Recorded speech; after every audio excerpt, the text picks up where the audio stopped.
Welcome to today's program from the Commonwealth Club of California. We are a nonprofit, nonpartisan public forum that hosts about 500 programs a year on a wide range of topics. We have, of course, suspended our live in-person programming during this pandemic, but we are continuing with a slate of virtual, online programs that are presented free to you. Certainly, we welcome any support you might want to send our way. Now, you can find a list of our upcoming programs at commonwealthclub.org/online. New programs are being added almost every day. Now, for today's program, we are exploring the intersection of kindness and mental health during these very trying times. Our moderator is Maya Smith, the Executive Director of the Born This Way Foundation. If you would like to submit a question for our panelists, please do so by using the chat box that's right next to your YouTube window, and we will try to work some of them in toward the end of our hour here together. So now I am pleased to hand this over to Maya Smith. Maya? Thank you so much, John. It's such a pleasure to be here with you virtually. So close yet so far. Hello, Commonwealth Club from over in the East Bay. I'm honored to be here in my role as Executive Director of Lady Gaga's Born This Foundation to talk about the importance of kindness, mental wellness, and community in these important times. As we all know, across the world, people are facing circumstances that we've never encountered before, and we're all coping with some level of disruption of our daily routine. It appears we're all going to face a long road ahead and do each of our parts to flatten the curve of COVID-19 transmission. And in that, while we physically distance from one another, we can still find reasons for hope and new ways to socially connect. One of the most inspiring examples that I've seen lately of that was this past Saturday's One World Together at Home telecast. The stories of compassion and bravery that we saw really gave me hope and excitement for the road forward. And they're bringing us all together. At Born This Way Foundation, we believe, and I know that each of the panelists today believe, that if we lead with kindness, it will go a long way in both ending the stigma around mental health, validating the emotions of people around the world, and impacting our communities to make them even more open to addressing the opportunities and challenges that we'll have ahead of us. I'm so excited to be accompanied today by this incredible group of panelists. Hey, everybody. And excited to introduce yourselves. So to kick us off, I'd love to invite each of our panelists to please introduce themselves and share what you think about mental health in this moment and why it's particularly important to be talking about mental health in forums as these. So I will just share open narcissism for my own boss first. We will introduce and start with Cynthia Germanata, President and co-founder of Born This Way Foundation. Thank you for being with us. Maya, thank you for having me, and Commonwealth, thank you for hosting this incredible topic today. As Maya mentioned, I'm Cynthia Germanata, President and co-founder of Born This Way Foundation, which I co-founded with my daughter, Stephanie, who many of you may know as Lady Gaga. The reason I think it's incredibly important to talk about kindness in relation to mental health now is we know through our research that there's a direct connection. We know that young people and other people who report being in kind communities report having better mental health. So now more than ever, we may not think it, but these small acts of kindness add up, and we have great momentum now toward creating significant change. Thank you, Cynthia. And next, I'd love Dr. Tulum Shams to introduce herself. I'll heretofore call you Dr. Marina, but just out of respect for your extensive schooling, so honored to have you share your experience with the audience. Great. Thank you so much. And thank you to the Commonwealth Club and Born This Way Foundation and to all of you for all the amazing work you're doing and having me be a part of this. It's really an honor. So professionally, I am professor of psychiatry at the University of California, San Francisco in the Department of Psychiatry, and I am Division Director of Infant, Child, and Adolescent Psychiatry Services at San Francisco General Hospital, which is our city and county public hospital. And on a personal basis, I am an Iranian American immigrant coming to the United States in 1979 at the time of revolution and a time of great global disruption, and also daughter of two girls, mother, they are my daughters, mother to two girls. And so I'm speaking today both from professional and personal perspectives. And I would just say this question of why is it important to consider mental health right now? And Cynthia said it, I think, so well in terms of timing and what opportunity we have here in this crisis. But what we know is that the impact of social distancing, isolation, economic hardship, all this overwhelm is going to be with us much longer than the medical impact. Dr. Victor Tseng is a physician from Georgia, and he created this amazing graphic of the 4 waves of COVID that he was anticipating over time. And the first 3 waves are all related to medical complications or uncertainties.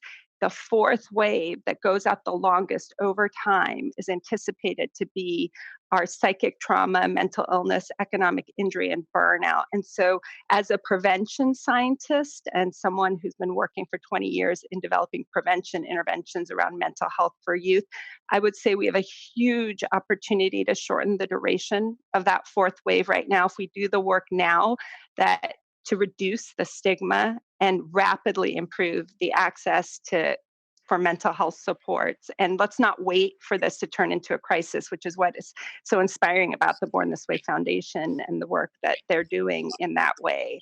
And the good news is we can feel better and get through these more challenging times in very small ways that we'll talk about, I think, today on this panel. Thank you, Dr. Mina. I look forward to getting into how we can get to work immediately and not think about after to start focusing on our mental health. And as the daughter of a psychoanalyst, I know your daughters are very proud of you. It took me a while to admit that, but they will. Thanks, Maya. I'm so proud to be joined by one of my favorite people, a member of the Born This Way Foundation team, Taylor Parker. Taylor, would love for you to introduce yourself. Hi, so I'm Taylor Parker. My pronouns are they, them, theirs, and I serve many roles right now. I am the Special Projects Intern for Born This Way Foundation currently. I also serve as Channel Kindness Reporter for the organization. I work at our local university here in Indianapolis. It's Indiana University in Indianapolis. And I am studying philanthropic studies with a focus on youth civic engagement and the societal impacts of civic engagement movements.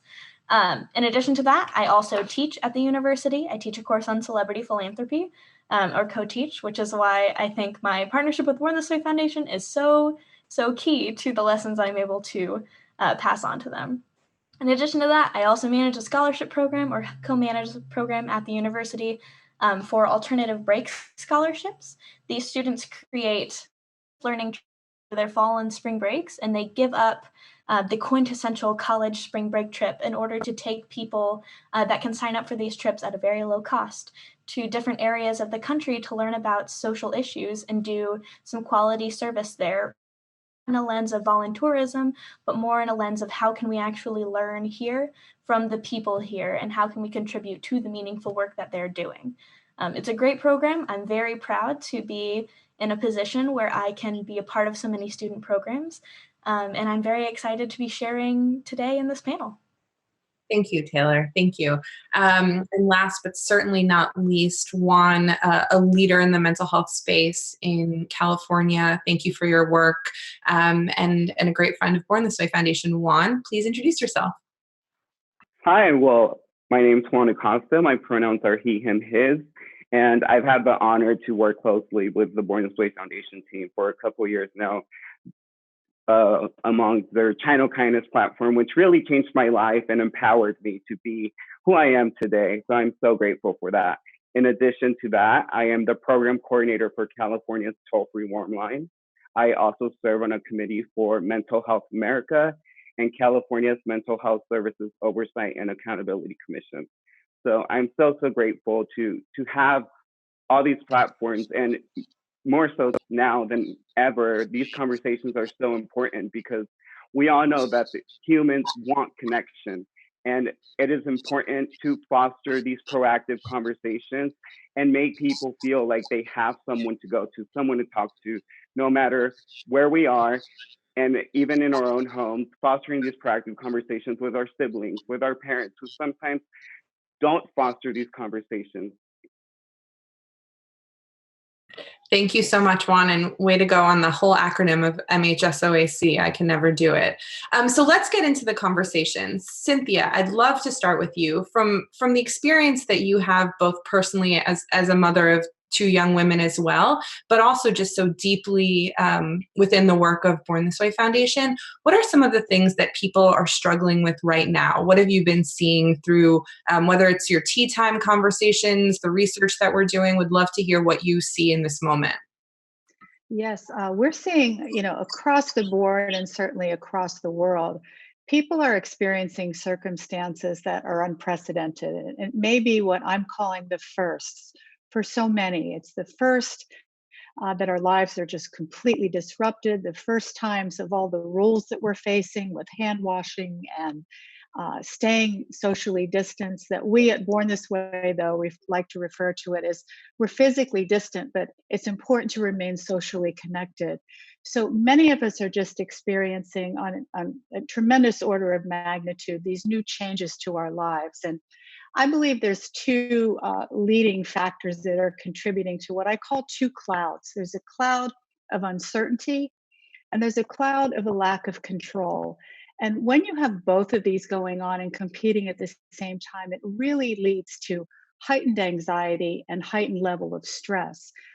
We know, though, that engaging and finding ways to gain control of things in your life, no matter how small, can go a long way toward helping you maintain control and relieving some of that anxiety and stress. And we know that kindness is one way to do that. Small acts of kindness, some way of staying engaged and being productive, whether that be at home or things in your communities. We're also experiencing a whole set of emotions. Even in one day, you can go through every set of emotion. And probably the greatest emotion that human beings have is fear. Fortunately, the only thing that trumps that is love and compassion. And, I'm leaning into love and compassion and a lot of hope. We're seeing that, and we're seeing how these acts of kindness and community can really go a long way toward understanding and bringing about compassionate community building. Thank you, Cynthia. I couldn't agree more. I spend my days working with you to do that. Dr. Marina, I would love your thoughts. You hear the analogy of like you have to put your mask on first, right, on the planes. And we're talking a lot about caring for the mental health of our communities, for those suffering from COVID, and for me and managing a team of young people who are thinking about other people's mental health. How can I support them? How can we encourage people to focus on our own mental health right now? Often, we think of ourselves last, but this shouldn't be the case for mental health. So I'd love your thoughts on, especially in these times, why it's important to take care of our own mental health. Yeah, so the oxygen mask analogy has been used so much, and then there has been some feelings even about using that analogy right now in the time of COVID, which is a respiratory illness. But what it represents is really important. We are no good in helping others if we're not taking care of ourselves. That's really just a fundamental part of being a human being. And I think sometimes that we think taking care of someone else means we have to show that we're perfect and we've got it all together.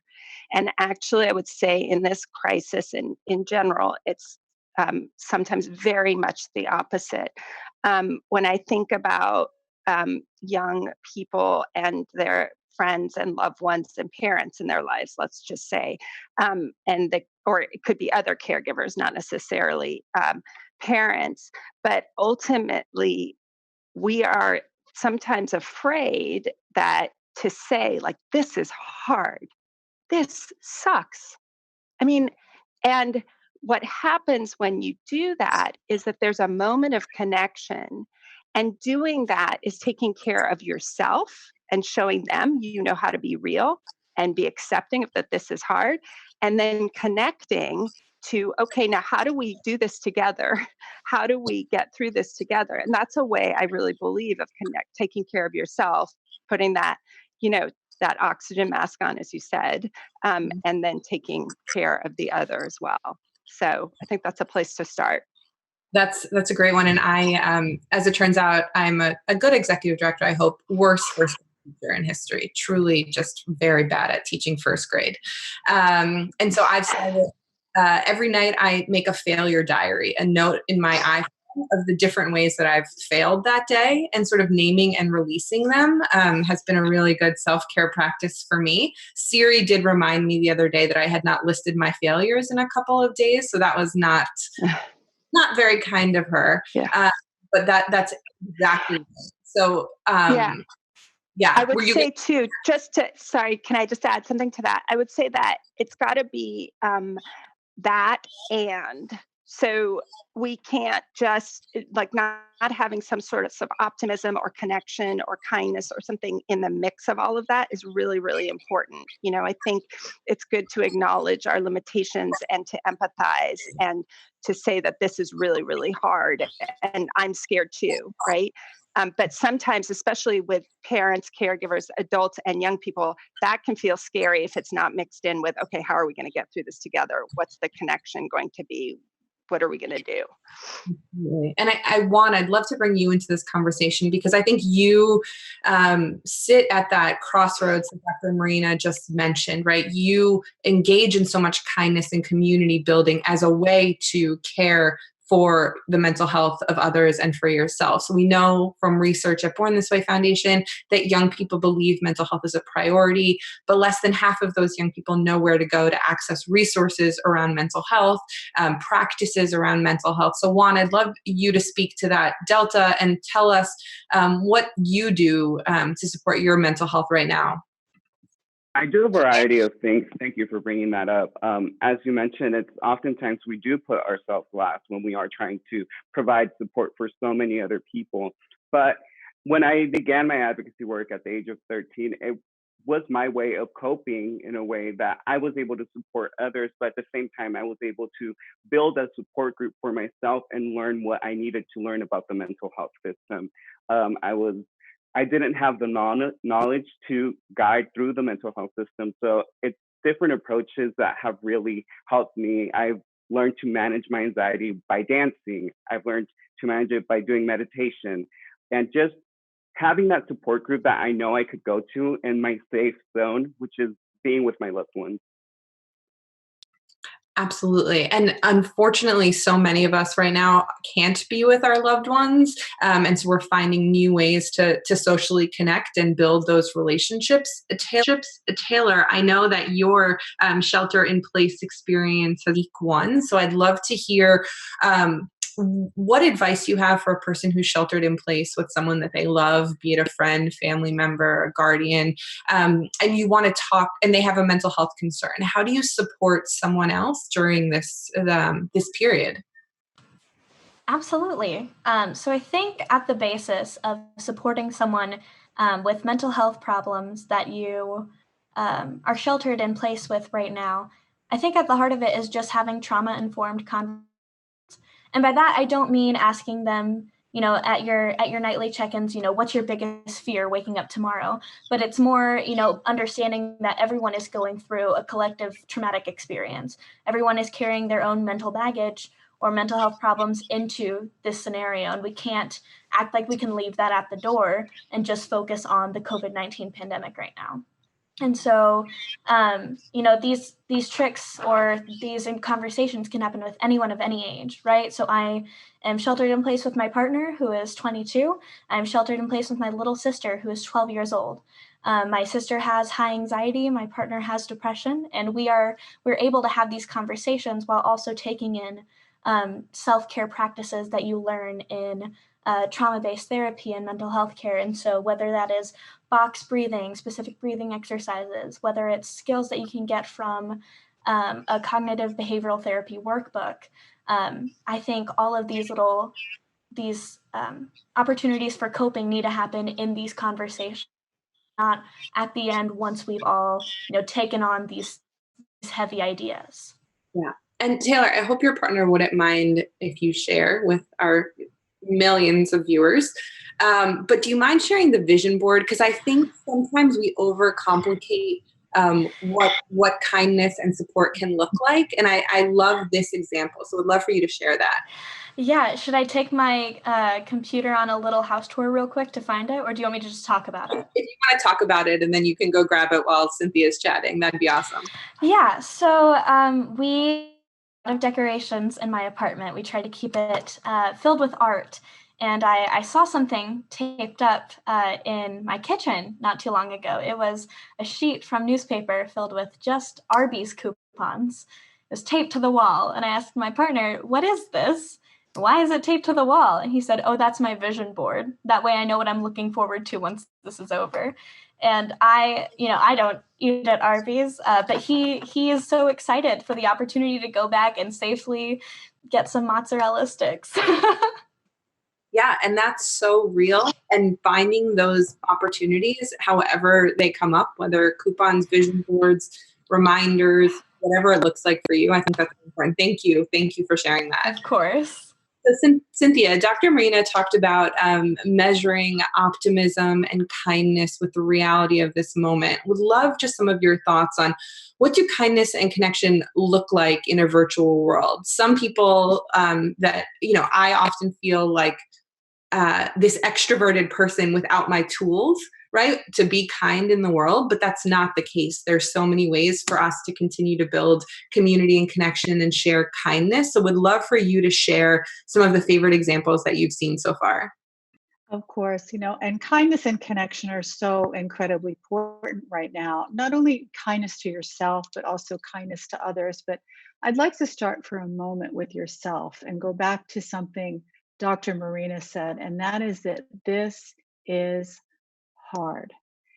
And, I have seen people who are like, I've got this, and they're powering through, and they're absolutely fine being alone and doing what they need to do. And I've talked to people who it's just really hard for them to tie their shoes and get on with their day. And you know what? That's okay. I feel that the least pressure we put on ourselves, the better. I think for those of you that are simply staying home and making the sacrifices now that will keep us healthy in the long term, that is a great accomplishment. So please be gentle to yourself. I mean, that said, I will tell you that I've seen incredible things happening in terms of connectivity virtually on the internet. I read a lot of information, I read a lot of stories. I look a lot at our own platform called Channel Kindness, which, as you know, young people write these incredible stories of kindness and bravery in their communities. And just a couple I would like to highlight quickly. One of our Channel Kindness stories, and it's a recent one, was developed by 6 students in Indianapolis at Indianapolis University. And it has to do with finding community in a pandemic.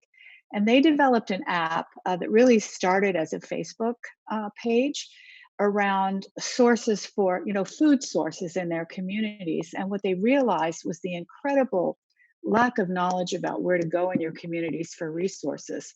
So this has since expanded to a much more robust app that includes where to go for mental health services, if you're having situations at home and you need help, so many different resources. And it's great. These are 6 college students who are on a break now and using that for good. Another is an app called Nextdoor that many people may be familiar with. It's in so many locations across the country. They've developed a similar resource called a help map that connects people with resources in their communities. And I'm super inspired by another one. If you're familiar with Little Free Libraries, there's about 75,000 little free libraries around neighborhoods around the country where you can go to get good books for yourself and for your children. And they've been transformed into these small food pantries. And they're inviting people to come and take an item that you might need, but also donate an item. So these have just been some great virtual examples of remaining connected and doing good in your communities. And I'm sure there's hundreds more great stories like that. Yeah. And I'll also share that your Freudian slip about napping, which is my favorite form of self-care. Yeah. Sorry. Yeah, love my nap. Juan, I would love to bring it back to mental health and to talk about the incredible role you have as an advocate for mental health, both I'm sure in your own community and then statewide. So how did becoming a mental health advocate better equip you to support both your own mental health and learn how to get the tools that you need to support your peers? Tell us about this process and what you're putting to work right now in the pandemic. Yeah, so I began my advocacy work at age 13 at a time where I was really struggling myself with my own mental health. So it was kind of like a cry for help at the same time, but it was a, a wanting to be directed to the resources I needed at that age. And I thankfully had an incredible mentor who really guided me in that direction. And since then, I have continued my advocacy work, and it's been incredible to build the connections to know how to support others, but also to how to support myself. As a Latino LGBTQ plus male from a small town, it was really hard growing up. So I have made it my mission to operate as a vehicle for change and to use the resources I have, the platforms I have, to help elevate other youth voices and to really bring youth to the conversation when creating resources for youth. And I'll just shout out one of, I know, our joint favorite programs, but our Born This Way Foundation is proud to have worked with the National Council on Behavioral Health to create teen mental health first aid. So for those watching at home, mental health first aid and teen mental health first aid, encourage you to check out the National Council on Behavioral Health for more information on those programs. Dr. Marina, I would love to go to you and talk a little bit. I mentioned our research. We know that from research at Born This Way Foundation, in California say that they rarely or never have access to resources that support their mental health. We also know that this crisis is affecting some of our most vulnerable young people. In this moment, what can we do to help those who may not be able to afford mental health or do not know how to access resources? Yeah, so great questions. And we know that on a typical day, like the statistics for, are that 1 in 7 youth who need mental health treatment are accessing it, and 1 in 10 who need substance use related services are able to access them. So we had a crisis in this country around mental health access even before COVID-19 came around. And so there are many things that can be done that don't require costly resources to be able to do it. And it's up to us actually to build capacity. That's why, like what Juan is talking about, so huge to have young people engaged in advocacy. We need to be thinking about how we build capacity in our communities to get the information out about how to take care of ourselves and our mental health and well-being and young people's mental health and well-being without costly resources. So, for example, I had the honor of doing a Commonwealth Club event with Dr. Dacher Keltner from Berkeley, from UC Berkeley, the Greater Good Science Center.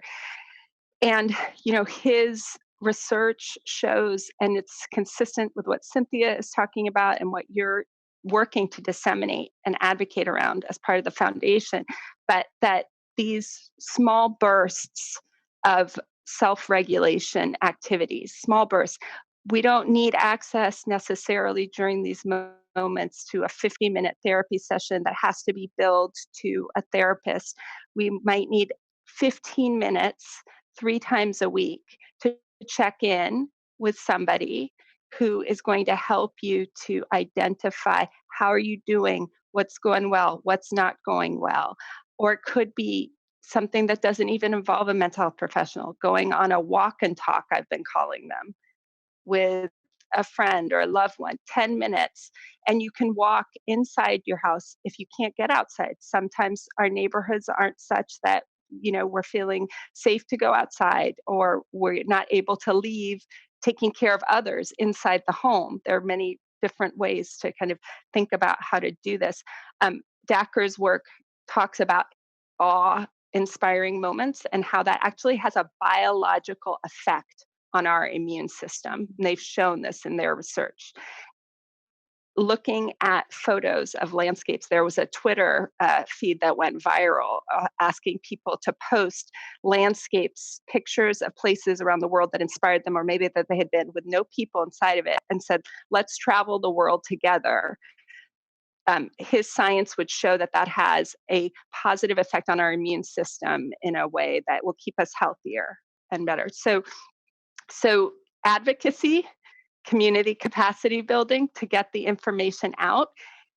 And then the last thing I'll say around this is around stigma, which you all know well. I hope we can talk a little bit about stigma today and all of the work that the foundation and Juan and Taylor and Maya, you're all doing around destigmatizing mental health and well-being during this time for young people. Absolutely. Thank you for sharing that. And I should just note for the record that I am in awe of the work that all of you do. So this is an awe-inspiring moment for me. I will also just put two other resources that that I love out there. So our friends at Crisis Text Line. So I know we'll talk about kinds of crisis, but Crisis Text Line is the way to text. If you need mental health support, you text HOME to 741-741. And then there's an incredible app that was created by a brother-sister team called the Not Okay app that allows you, it's sort of a panic button. It allows you to lift up the 5 people who you would want to tell if you're not okay. And instead of putting the burden on the person who needs support, you sort of press the panic button and it goes to those 5 people, and those 5 people are notified that you're not okay.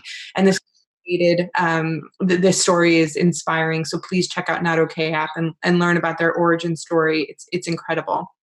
I'll actually want to stay with you, Dr. Marina, for a second. Let's talk about stigma. Let's talk about why stigma continues to exist, the hope that you have that this generation can bust it, and what steps each of us can do in talking about and coping with this moment that will have long-term impact on reducing the stigma around mental health. Mm-hmm. Mm-hmm. Let me see, where do I start? Those are some big questions. So one of the ways is about our languaging. We all know how language is so important. And I think this crisis gives us an opportunity to think about how we're languaging the importance of mental health. As a preventionist as well, I would say now is the time to intervene for everybody. We should not be waiting until we reach those crisis situations. And I think that we have an opportunity with this common shared feeling that we're talking about among most. Like, people are going to feel the hardship in varying different degrees. But we have an opportunity then to say, this is a common shared feeling. And this is what we're talking about, health and well-being. There's a lot of stigma around the words treatment, mental health, psychiatry, right? And so I really think it's up to our field too. The onus is on us to make it more accessible in terms of language and what it is. So a lot of these things that we're talking about, these amazing apps, these amazing websites, I'll give you, they're really helping to do this and to have youth engaged in them and promote them. Leveraging technology right now is a huge way to do this. And one app that I really want to bring up is a new app as well that's doing this, I think, very, very well. It's from Hope Lab, which is a San Francisco-based social innovation lab that creates behavior change tech, and it's very developmentally focused for young people. And they partnered with Grit Digital Health, and they created an app called Nod. And it's focused on increasing connection and decreasing loneliness and isolation for young people. And the reason why I think it's really important around the stigma conversation is because it really doesn't talk about mental health at all, but it's all about mental health. And I think these kinds of technologies where they can appeal to young people and engage them and have an impact on decreasing feelings of distress or depression or loneliness is our way in to reducing stigma as well. So that if you go to hopelab.org or you go to the Apple Store, they're all available. That app is downloadable for free, called Nod. Great. Thank you. Thank you for sharing that. And I think what we'll commit to at Born This Way Foundation is creating a list of these resources that everyone's mentioning and then sharing them with the Commonwealth team. Cynthia, would love for you to hop in there, and maybe we can personalize it from the lens of a parent. So for those of us that are watching a young person in our life that may be struggling, that you're worried about. Dr. Marina said it so well, like now is the time to intervene. Share with us, both from the research and just anecdotally, what we should do if there's a young person in our life that we're worried about. Yeah, absolutely. So important. I mean, right now, everyone is struggling with something, myself included, young and old. And it's really important for us to, in particular, pay attention to the young folks that are home, again, that I mentioned, whose lives are completely disrupted.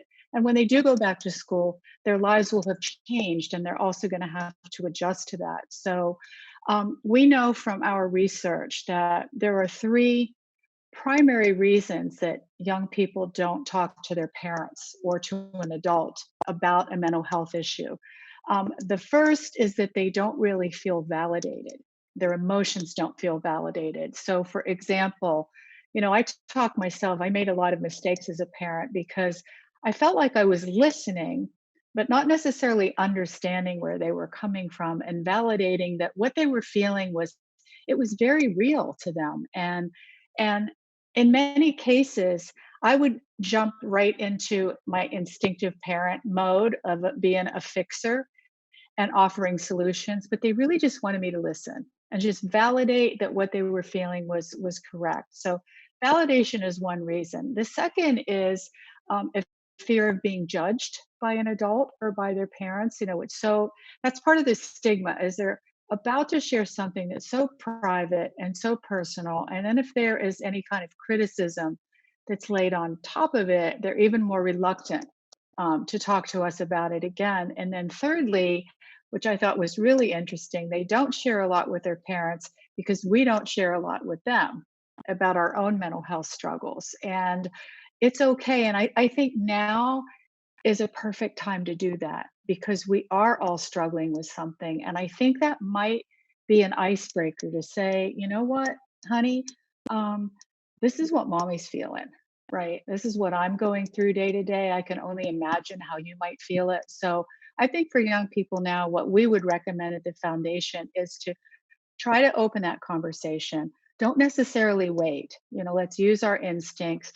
Try to open a very healthy conversation in a safe space, validate their emotions, and then also have some resources on hand to direct them to if you really feel that you're in a crisis situation. And we've broken down several wonderful resources in 3 categories, and resources that are apps for anxiety, for online therapy, and then emergency situations. And you highlighted a couple. So I hope we can have a chance. I can go into what some of those are later, and we can provide them for the Commonwealth viewers. Absolutely. Thank you, Cynthia. So I just want to, before we go to audience questions, and please submit your questions. I'm getting a stream of them and I appreciate them. I just want to go back to this thread around kindness and mental health, right? Kindness is not it's not the panacea cure-all for all of the challenges that we're facing in the world. But the way that I talk about kindness is that it softens the inevitable blows that life's going to deliver us, right? It's this social fabric and connection that helps us survive and thrive. So Taylor, I would love your thoughts. You're both as a student and as someone in the classroom as an instructor. What are some of the ways that we can create kinder spaces for young people, especially in this digital age? Yeah, thank you for bringing that up. I could talk about this for forever, but I promise I will try to keep it short.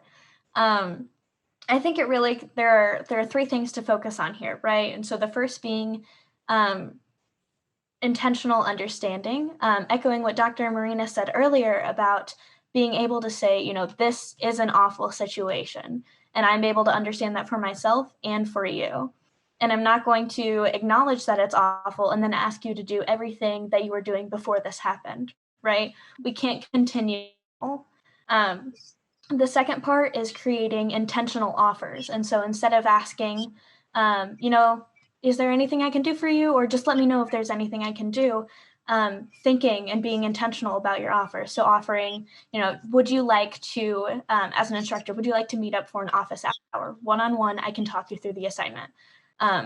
It's something that I've done with my sister since I can remember, where you have to be thinking ahead, what are their needs that they might not recognize that they need, and how can I help meet those?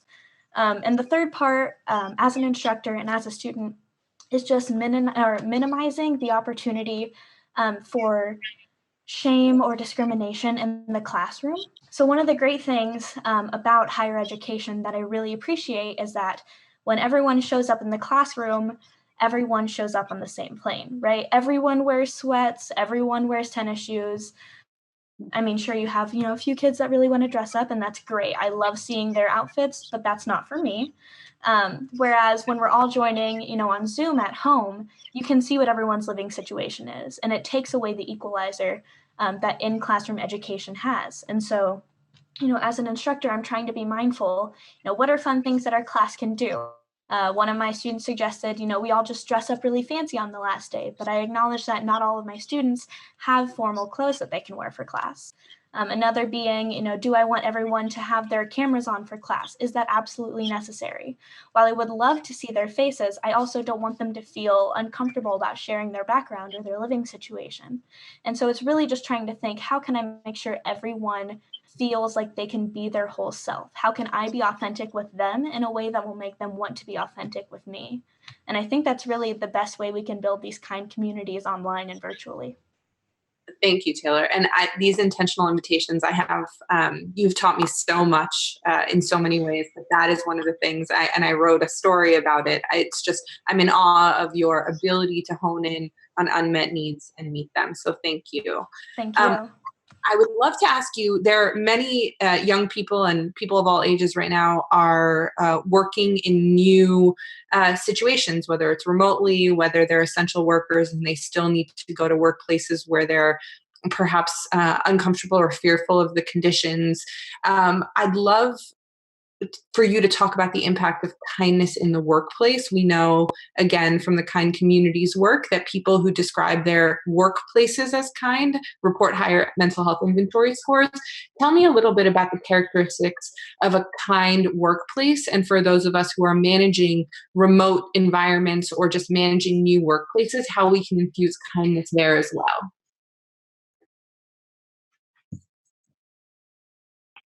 That's for me, right? Yes, please. Thank you.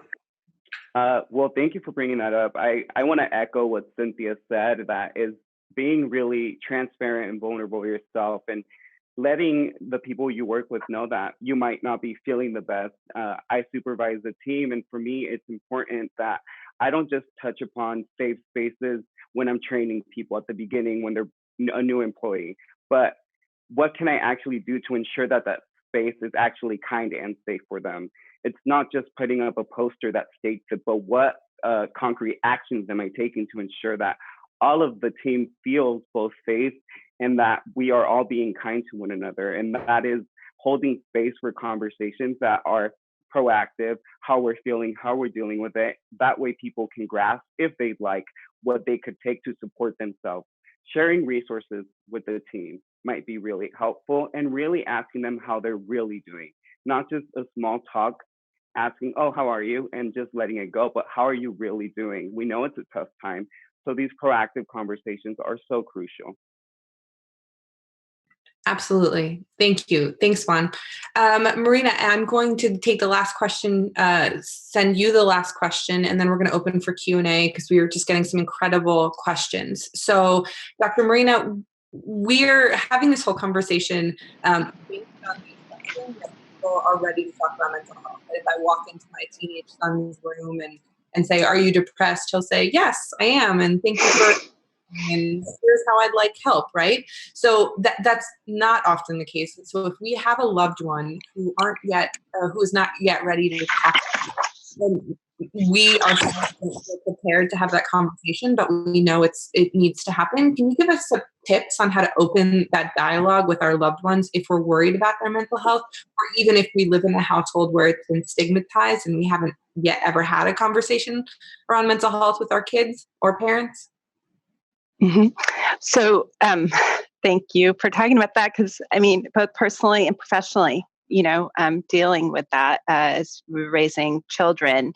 And one of the things that I think I see with parents or caregivers, adults and young people, and trying to have this conversation is that they're worried that they're going to be bugging the youth. And, um, you know, teenagers and young people are often stigmatized for being overly emotionally reactive and dysregulated. Well, that's a teenage young person brain. The brain science suggests, right, that emotions take over in this time. It's the brain that's happening. It takes over that rational decision making, frontal lobe executive decision making component, and they're emotional beings. And so to then understand that as an adult when you're going into the conversation, understanding that if that's the reaction of the teen, that a lot of that is biologically driven and that you're not actually bugging them. It's actually how it sits inside a young person's body. If you think back to it, somebody cares about me. And actually, the research shows that having a trusted, caring adult in your life or adults and having those people um, are very protective against poor mental health outcomes in the future. So, one thing I would say is that for the adults, don't give up. Don't feel like you need to check in, just even checking in. So, you don't have to have conversation to say, "Hi, I'm checking in because I'm worried you're depressed." Hi, that's not what I'm saying. Just checking in. Um, Even like aligning with the youth. What did you watch on social media today? Ooh, tell me about that TikTok video. Big in our household right now. I'm scheduled to do a TikTok dance after this, by the way, with a 12-year-old. So To our resources. yeah. But these are the ways to connect that then open up the conversation. Yeah. It sounds cliche, but meeting youth and young people where they're at, we have to get out of our own way as adults and have that conversation that we know matters to that young person. And then that's the entry. That's the entry to then say, I've noticed, even using the language of I've noticed you've just been kind of more tired lately, it seems like. Even focusing on the physical aspects can open up the conversation again.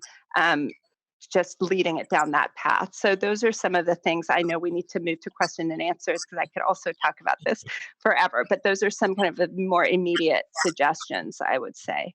Thank you. That's super helpful.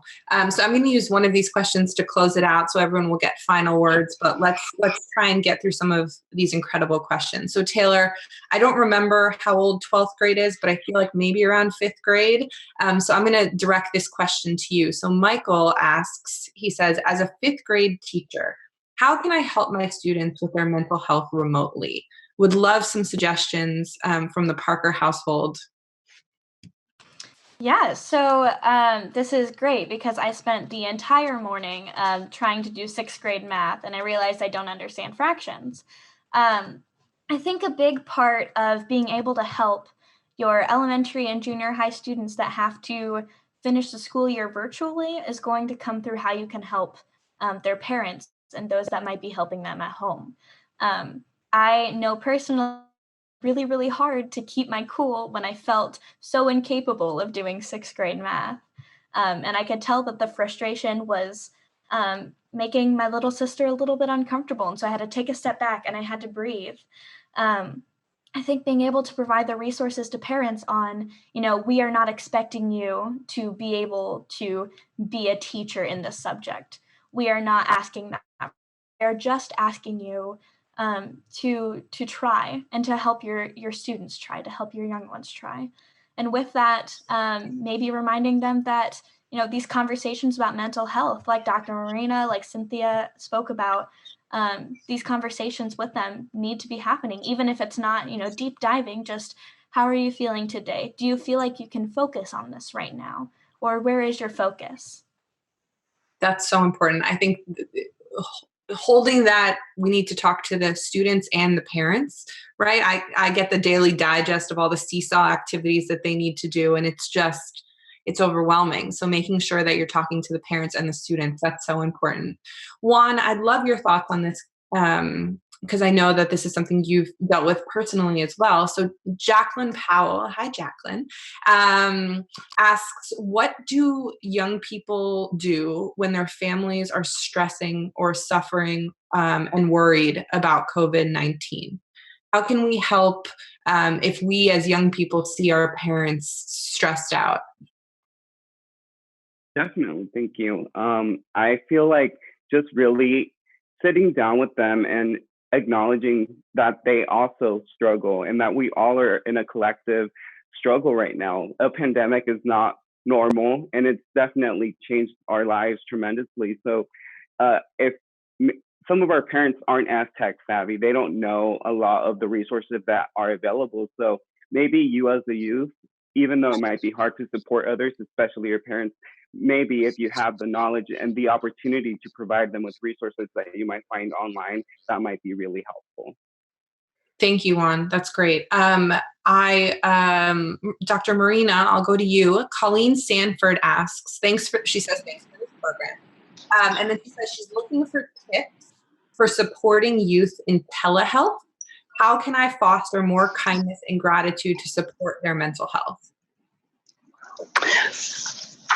So using telehealth as a therapist, I'm wondering. I imagine it's also similar to the question of remotely, right? So if I right, some tips virtually. Yes. Okay. Great. Yeah. So one thing, and I've also experienced this personally, but this goes into these small bursts, these small moments that really go a long way. Something as simple as sending a text that says, sharing a struggle you've encountered that day, and really acknowledging just through a text, if you can't reach the person on the phone, that you're here for them. Like, we're in this together. Just, it sounds very simple, but it really goes a long way. Another one may be, you might not be able to reach someone over FaceTime, but keep trying over and over, reach them, because sometimes just seeing someone's face, it can be a 2-minute blip. That has the potential to impact your entire day in very positive ways. And then engaging also, using telehealth to engage in doing things like Instagram classes, exercises together, or a yoga class, or there are various different ways that you can do that to check in with them and engage with them. Definitely. And not virtual, but I'm a huge fan of the good old fashioned snail mail. My walk to the mailbox is getting me through this. Great point. Really. Yeah. So Cynthia, we have a question.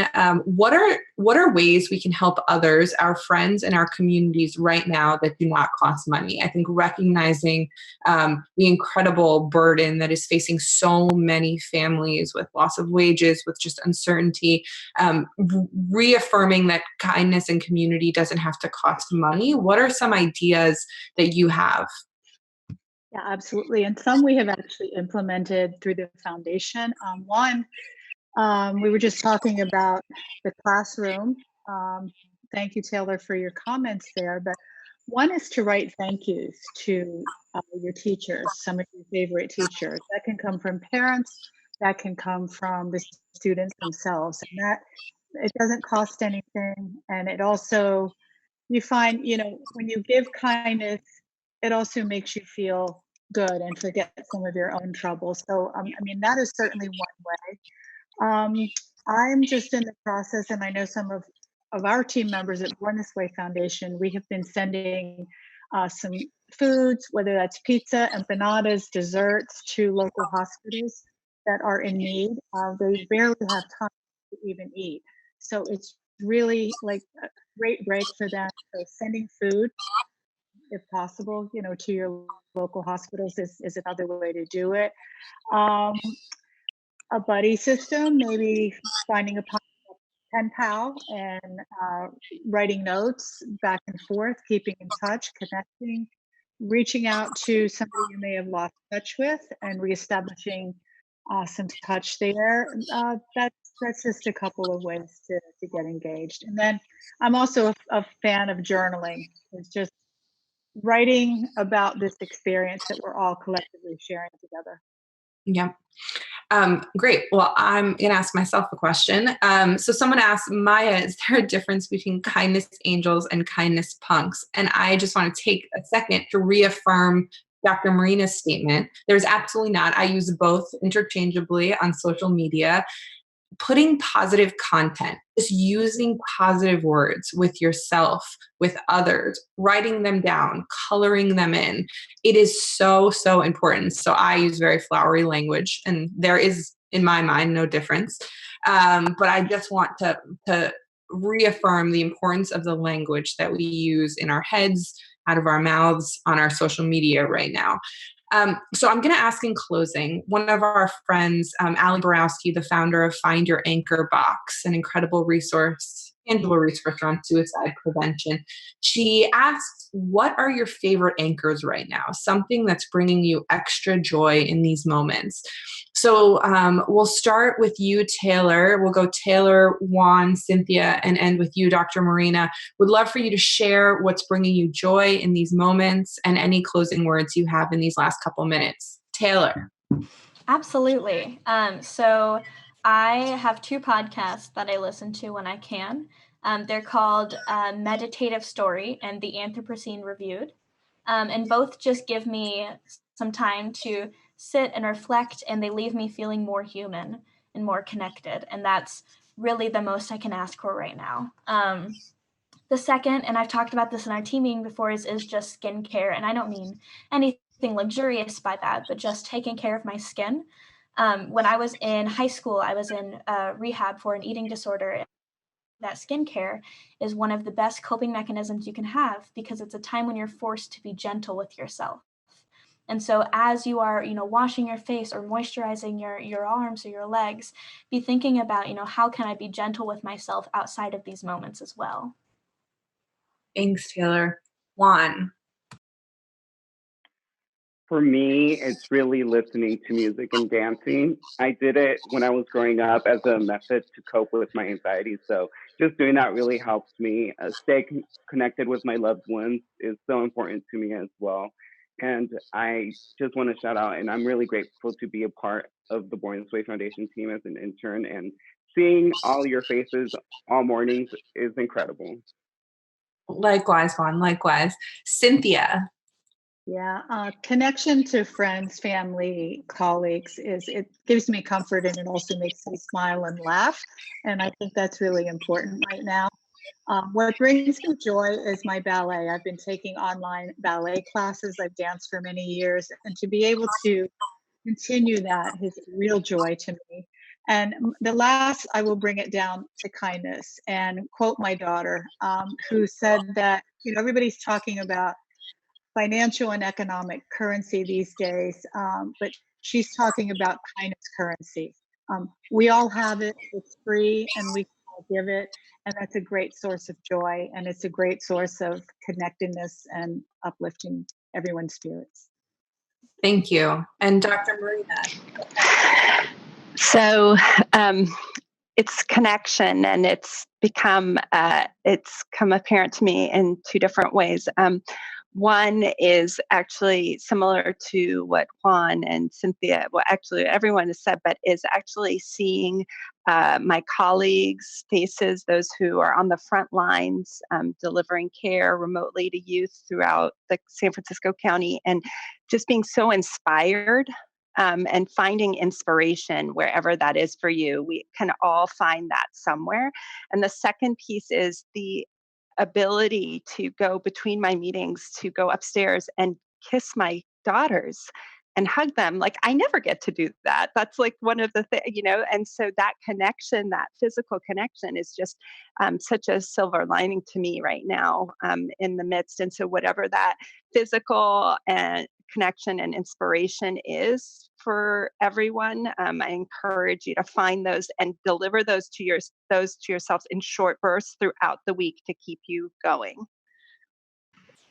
Thank you. That's so incredible. And thank you so much to all of you, all of the incredible panelists, for having this conversation on mental health and community during these uncertain times. Kindness and mental wellness were important before, and they'll be important after, but focusing now is particularly urgent. So thank you for the amazing work that each of you do, for convening this conversation. Thank you to Commonwealth Club.